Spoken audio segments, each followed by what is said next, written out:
Rabbi zidni ilma warzuqni fahma. Amin ya rabbal alamin. Hai anak soleh dan soleha, assalamualaikum warahmatullahi wabarakatuh. Apa kabarnya hari ini? Semoga semuanya tetap selalu dalam keadaan sehat walafiat ya, dan tetap semangat belajar di rumah. Jangan lupa sebelum pembelajaran dimulai, kita akan mulai dengan tausiah. Kemudian setelah itu silahkan kalian melaksanakan sholat duha, kemudian bermurojaah, dan setelah itu baru kita akan mulai proses belajar mengajar. Ya, anak soleh dan soleha, seperti biasanya untuk mengawali tausiah Umi pada kesempatan pagi hari ini, kita sama-sama berzikir yuk. Beberapa kalimat tapi mengandung pahala yang sangat luar biasa. Jadi kalau nggak ikutan, kalian akan rugi. Semuanya mengikuti ya. Subhanallah wa bihamdihi subhanallahil azim. Subhanallah wa bihamdihi subhanallahil azim. Ya Allah, ya Rahman, ya Allah, ya Rahim. Sekali lagi semuanya mengikuti, lebih semangat ya. Subhanallah wa bihamdihi subhanallahil azim. Subhanallah wa bihamdihi subhanallahil azim. Ya Allah, ya Rahman, ya Allah, ya Rahim.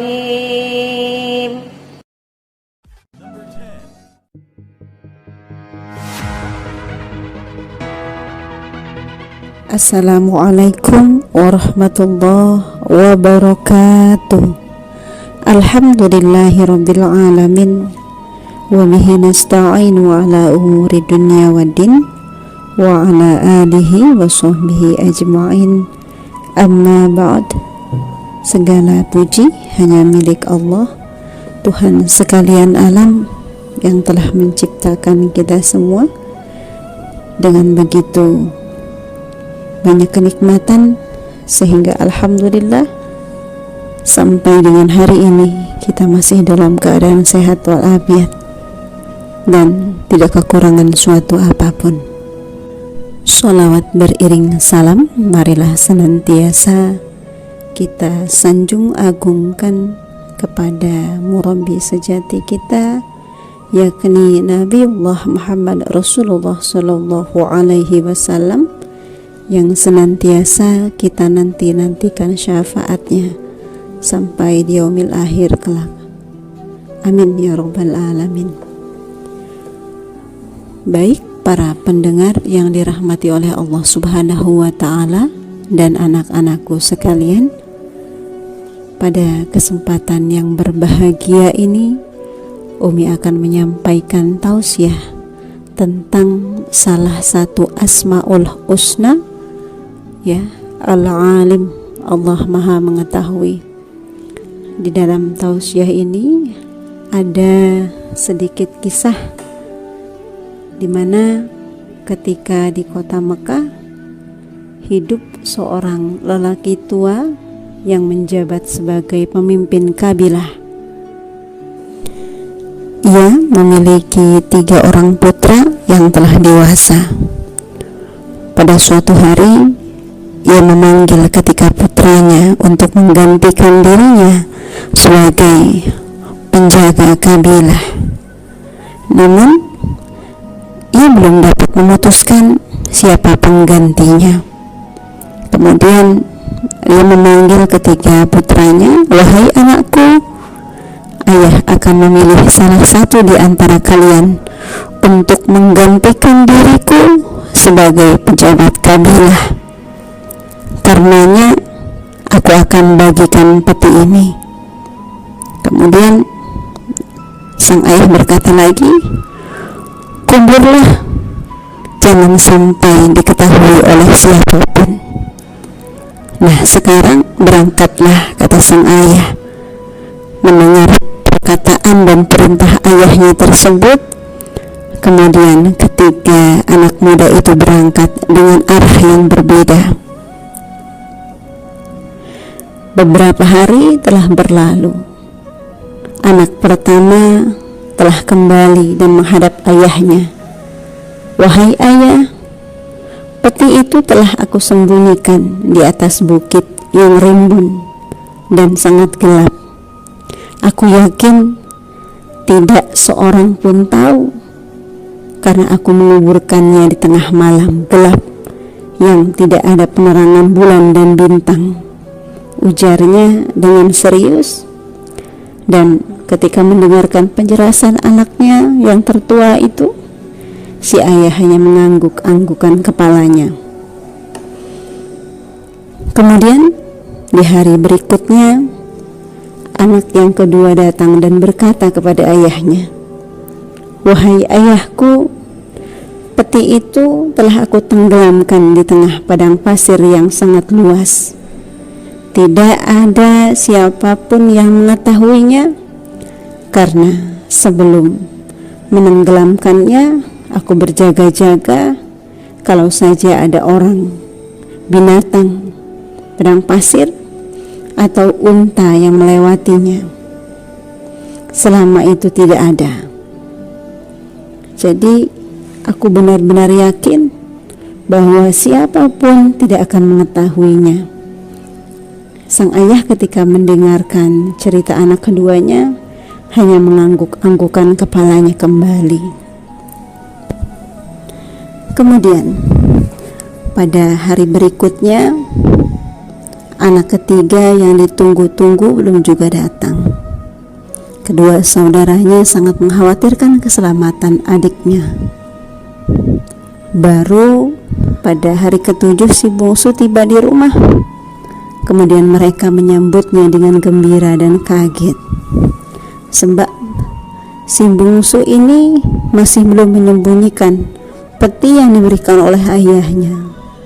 Padahal dia telah pergi dari rumah selama 1 minggu. Belum sempat si ayah mengajukan pertanyaan, si bungsu ini berkata kepada ayahnya, maafkanlah anakmu yang bodoh ini, ayah, karena tidak bisa mengemban amanah dari ayahanda. Lalu sang ayah bertanya, mengapa kau tidak bisa menyembunyikan peti itu, nak? Kemudian anak itu menjawab, wahai ayah,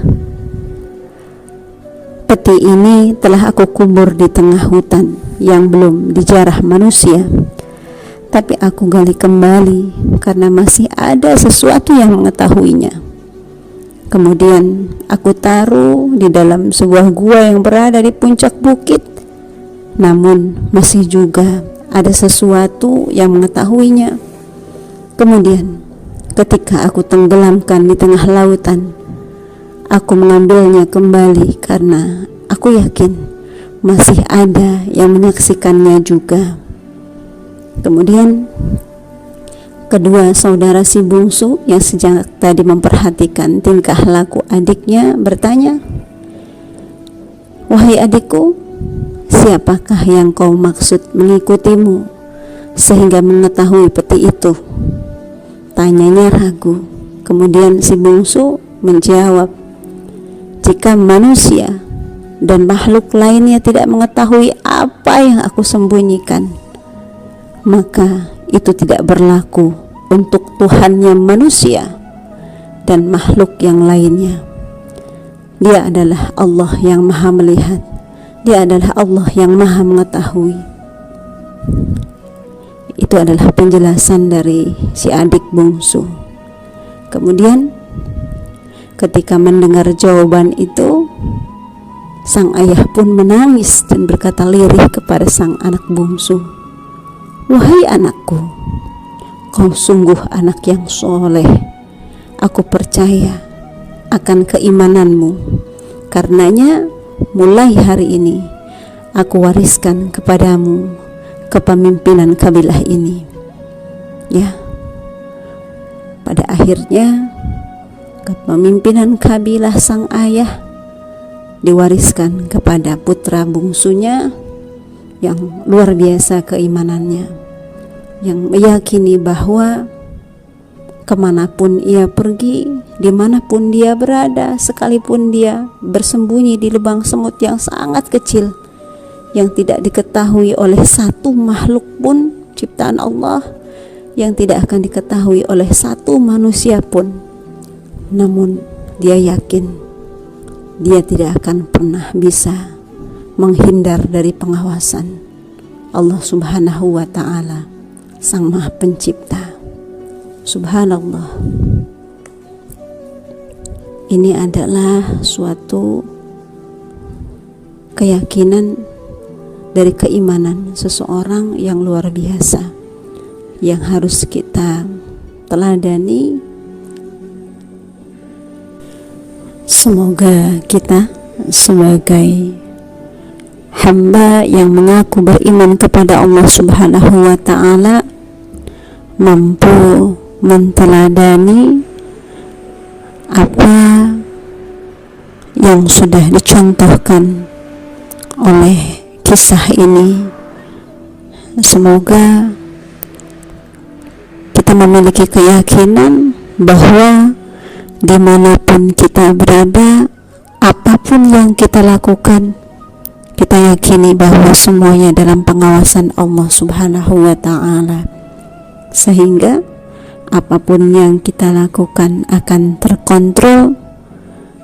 Dan mudah-mudahan dengan demikian segala tindak tanduk kita, perkataan dan perbuatan kita, semuanya sesuai dengan yang sudah disyariatkan oleh agama kita, yang diperintahkan oleh Allah Subhanahu wa Ta'ala, dan yang dicontohkan oleh Nabi Muhammad Rasulullah SAW. Semoga seiring bertambahnya usia, keimanan kita semakin istiqomah, keimanan kita semakin bertambah kepada Allah Subhanahu wa Ta'ala, sehingga mudah-mudahan apapun yang kita lakukan, semuanya kita niatkan semata karena Allah Subhanahu wa Ta'ala, dan yakin Allah yang maha menilai, Allah yang maha mengetahui segala sesuatu. Semoga kita menjadi orang-orang yang lebih baik. Mungkin itu saja tausiah yang dapat Umi sampaikan, semoga bermanfaat. Umi akhiri billahi taufiq wal hidayah. Wassalamualaikum warahmatullahi wabarakatuh.